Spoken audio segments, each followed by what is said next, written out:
इस सुंदर कार्यक्रम में सभी को नमस्कार, राम राम साहब। आज के इस भव्य कार्यक्रम के मुख्य अतिथि आदरणीय भगवानाराम जी, नवनियुक्त हमारे लाडले विधायक। मंच पे सभी परिचित बैठे हुए हैं, सभी का नाम लूंगा तो पहले से इन्होंने बांध दिया है। और बात भी सही है कि हर जगह लेट हो जाते हैं, एक एक दो घंटे, तो अच्छा मैसेज नहीं जा रहा है, तो मैं सभी का नाम नहीं लूंगा। सभी मंचस्थ और विशेष रूप से हमारे केएल मीणा जी जो इतना शानदार संचालन करते हैं, पूरे चुनाव प्रचार के दौरान भी इनका बहुत बड़ा सहयोग रहा था।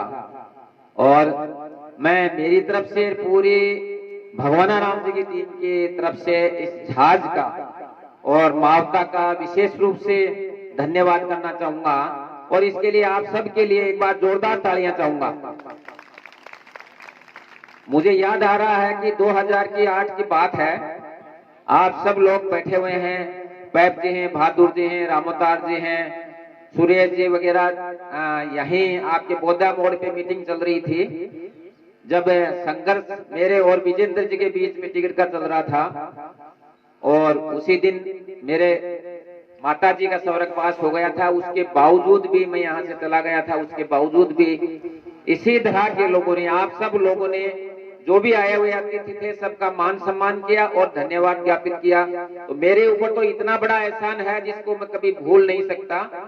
यदि मुझे अभी कुछ समय पहले पता चला कि साहब के जी 2008 में किसी के बहकावे में आगे कहीं बिक गए थे, मैं इस जहाज के लोगों को, मावता के लोगों को और यहाँ के लोगों को नहीं, उदयपुरवाटी के लोगों को भी ये बता देना चाहता हूँ, विशेष रूप से जहाज मावता के लोगों को, कि मेरे सार्वजनिक जीवन या राजनीतिक जीवन में मेरे पिताजी के समय से मैंने किसी का कोई 1 रुपया नहीं लिया और न किसी का 1 रुपया खाया। मुझे इसी चुनाव में पता चला तो मेरे को बहुत बड़ा दुख हुआ, क्योंकि जो जहाज और मावता का जितना मुझे सहयोग मिला था 2008 से लेके, और उसका तो मेरे ऊपर तो बहुत बड़ा एहसान है। और इस बार तो एहसान और भी ज्यादा हो गया, क्योंकि जब हम छापोली में घुसे थे उस समय जो लीड थी वो 8 से 10 हजार के बीच में थी, और मावता से और जहाज से हमने 2000 वोट लगा रखे थे, उससे भी ज्यादा 2200-2300 वोट मिले।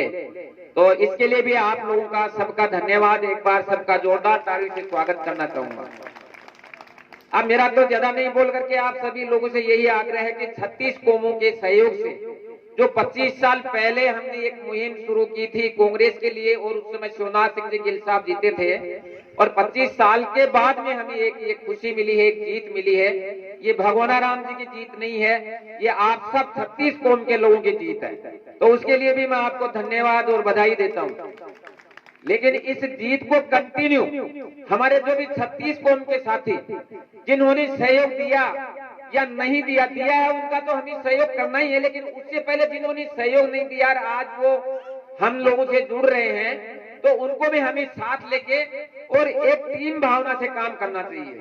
और मैं तो हमारे विधायक साहब से भी यही अपील करना चाहूंगा कि हमारे जो भी साथी हैं उनका तो जो साथी हैं वो तो टीम में ही हैं, उनका काम करें नहीं करें, उनकी बात सुने नहीं सुने, लेकिन जो पीड़ित पक्ष है या जो जुड़ना चाह रहा है उसको भी साथ लेके पहले उनकी बात सुने, ऐसी मेरी अपील रहेगी। मैं ज्यादा नहीं बोल करके एक बार पुनः आप सबका एक बार पुनः हार्दिक स्वागत करता हुआ अभिनंदन करता हूं और धन्यवाद देता हूं कि आप सब लोगों के सहयोग से, 36 काम के सहयोग से आज आप और हम सब, मतलब भगवानाराम जी विधायक नहीं है, आप सब लोग विधायक को यूं माने, क्योंकि ये विधायक साहब मेरे से तो थोड़े शरीर में भी ठीक हैं और बोली चाली में भी ठीक है, हर तरह से ठीक है, मैं तो फिर भी कमजोर हूँ। लेकिन लोग ये कहते हैं कि साहब हमारा आपका विधायक दूसरे लोग और ये विधायक कमजोर है। मैंने कहा कमजोर किसमें है, कलम की ताकत होती है। आज तक सोनाथ जी के बाद में कोई LLB या पढ़ा लिखा व्यक्ति यहाँ, भले कोई मंत्री बन गया होगा, लेकिन पढ़ा लिखा व्यक्ति विधायक नहीं बना था। ये कानून के इतने ज्ञाता हैं, इतने जानकार हैं कि इतने कलम में इतनी ताकत होती है कि मैं समझता हूँ पहले जितने भी जो भी विधायक बने हैं सबसे ताकतवर विधायक हैं। तो विधायक साहब को भी मैं मेरी तरफ से एक बार फिर बधाई और शुभकामनाएं देता हूँ। साथ में जो 2024 है इसकी भी आप सभी को बहुत बहुत बधाई, शुभकामनाएं कि 2023 में जो खुशी मिली थी उससे भी बड़ी खुशियां हमें आने वाले इस 2024 में मिलती रहे। जय हिंद, जय भारत।